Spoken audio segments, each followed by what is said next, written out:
Thought I saw you in the crowd tonight, but I know you're somewhere else, you're just on my mind. In my opinion, the way that I studied in my first year, and in all honesty a lot of my second year, was completely incorrect. It was very inefficient. I spent a lot of time reading information that wasn't necessary, and the most important thing is I was working hard, but I wasn't working smart. So I'm going to go through note-taking in a very chronological way, and I'm going to go through the whole kind of life cycle of a topic, all the way from the lecture itself, which is honestly the first place you can go wrong when taking notes. There's so much you can do within the lecture to make your life a lot easier further on down the road, through the set reading and what reading you actually need to do, because I know for law, probably the same for other subjects, they'll set like 100 pages of reading and only 5 are probably actually relevant to you in an exam. Let's cut that and break that all down in this video. Then your tutorial prep, and then how at the end of your tutorial you should have a main set body of notes and what those notes should look like, and then breaking those notes down into your revision notes. So that's the life cycle we're going to go through. This is not meant to be a super long, intense video. I'm going to go through each stage relatively quickly. It will have a slightly exam focused, law focus, and that's just because I'm a law student.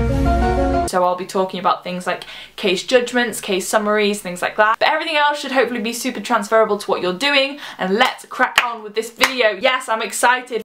I could literally hear myself being really uncool as I said that. I can hardly believe it, so let's go again. Everything we've been dreaming. Okay, I want to get through this nice and fast because I don't want this to be a long video at all. So let's start with lecture notes. I have 3 key ways that you can improve your lecture notes, so let's get into that now.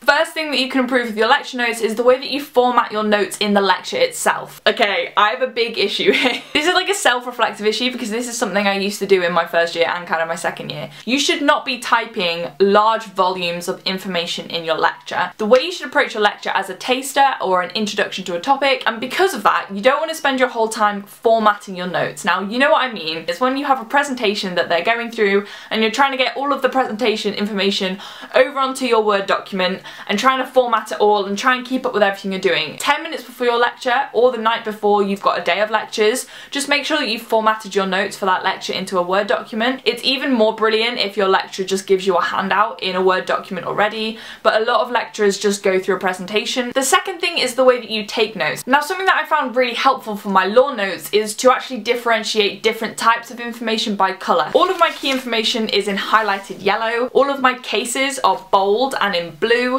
and all of my academics are in pink. The third thing that can really improve lecture notes is have all of the lectures for one topic on one big document. The good thing about that is if you're sat in a lecture and you don't really understand what's going on, or it's a difficult concept, what you can do is you can easily just scroll up a page or 2 to understand what was going on in the previous lecture and then refresh your mind about what the topic is actually about. Hello? Who's that?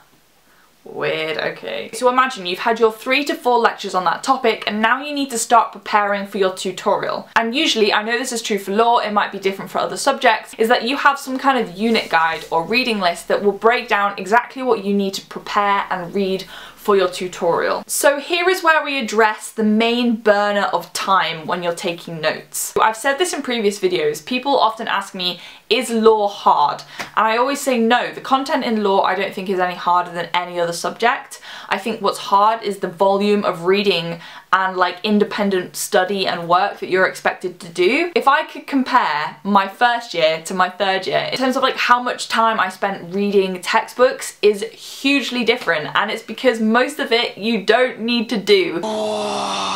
Okay, so let's go back to the start. You've sat down at your desk or your library and you're opening your lecture notes for the first time since the lecture. First thing I would always do before I start any reading is go and format my notes. This is so incredibly important. Your lecture notes will have tons of waffle and information, and the structure will be in a way that doesn't like suit you. And what I would make sure is that when I went into the reading stage of my tutorial prep, my lecture notes were in their most skeletal form possible. Everything was either bullet pointed, all of my cases and all my judgment summaries were in their most simplistic form. So let's split up the reading really quickly. You have your textbook reading and you have your further extended reading. Textbook reading is largely descriptive, and because of that, you don't really want to be typing out endless amounts of textbook reading. So although textbooks are super helpful in allowing you to get to grips with a concept or allowing you to maybe understand something you didn't in your lecture, they're not really going to gain you any marks in an exam. And because of that, I would only ever use textbook reading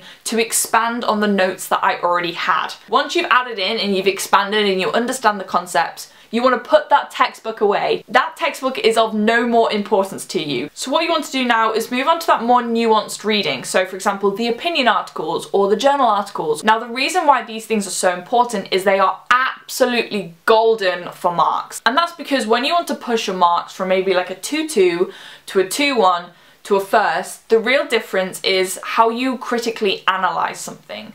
And a key way of being able to analyze a concept is looking at different people's viewpoints of the concept and then comparing them and kind of providing your opinion on who you agree with. If your further reading list still seems incredibly long, so what I would do is I'd maybe flick through the titles, look for their relevancy to the topic you're studying, and pick the key 3 to 4 authors or academics that have viewpoints on your subject. All of these textbook notes you're making and your further reading notes that you're making are all being added onto this same big mainframe document. Okay, so before I move on to the final stage of this video, which is revision notes and making sure you can have very short, concise and easily learnable notes, I just quickly wanted to go over how I take notes for judgments or case summaries. It's something that I've changed hugely over my degree. Also, I can make a whole video on how to make an effective case note, like back to basics style, but this is just kind of how to take an existing case note to a higher level grade. So as I said previously, you do not gain many marks for being descriptive in an exam, and by that I mean if you describe the facts of a case, it's not really going to gain you many marks. And so what they really want to look for is kind of like a critical summary and an awareness of how the judges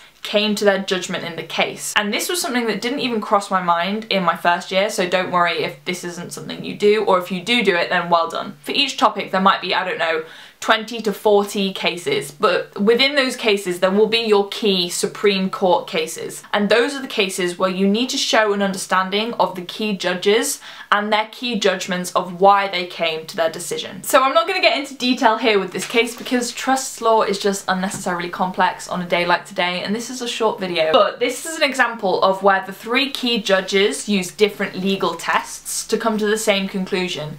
And the reason why that can really help you and help you gain marks in an answer is that if you're answering a problem question and there's a fact pattern or a fact situation that you need to apply the law to, from this case you could potentially apply 3 completely different tests. So what you're able to do is you can say, okay, well this case sets this principle, but if we look in more detail, we could actually apply test A set by this judge, test B set by this judge, or test C set by this judge. And that makes your answer seem far much more thought through rather than just kind of like applying a case without talking about the judges at all. And that is how you gain key marks. Once you've had your tutorial and you talk through your notes, you can file them away. There's no reason to revisit your notes once you've had your tutorial. So I think I'm going to do a video on this closest to exam season because revision notes are really important, and I think there are a lot of ways you can go wrong there as well. I hope this video has helped somehow, even if it has just convinced you to do less textbook reading and more of the important reading. If you have any more questions, just put them down below, and I will see you